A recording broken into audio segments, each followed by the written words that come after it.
Isayas 35:4-7. Inyong sabihin sa kanila na may matatakoting puso, kayo'y magpakatapang, huwag kayong matakot. Narito tingnan mo, ang inyong Diyos ay darating na may paghihiganti, na may ganti ng Diyos. Siya ay darating at ililigtas kayo. Kung magkagayoy mamumulat ang mga mata ng bulag, at ang mga tainga ng bingi ay mabubuksan. Kung magkagayoy lulukso ang pilay na parang usa, at ang dila ng pipi ay aawit sa kagalakan. Sapagat sa ilang ay bubukalang tubig at batis sa disyerto, at ang tigag na lupa ay magiging lawa, at ang uhaw na lupa ay magiging mga bukal ng tubig.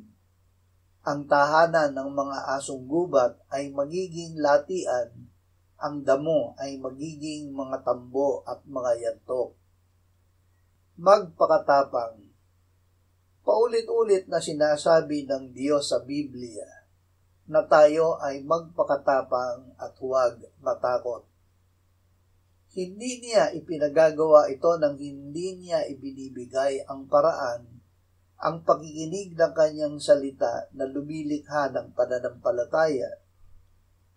Sinasabi ng Diyos sa kanyang salita kung sino siya at kung ano ang ginagawa niya.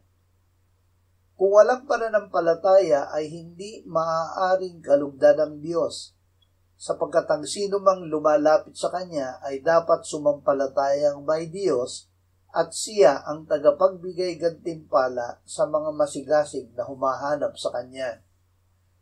Nasa buong Biblia ang gantimpala na ibinibigay niya.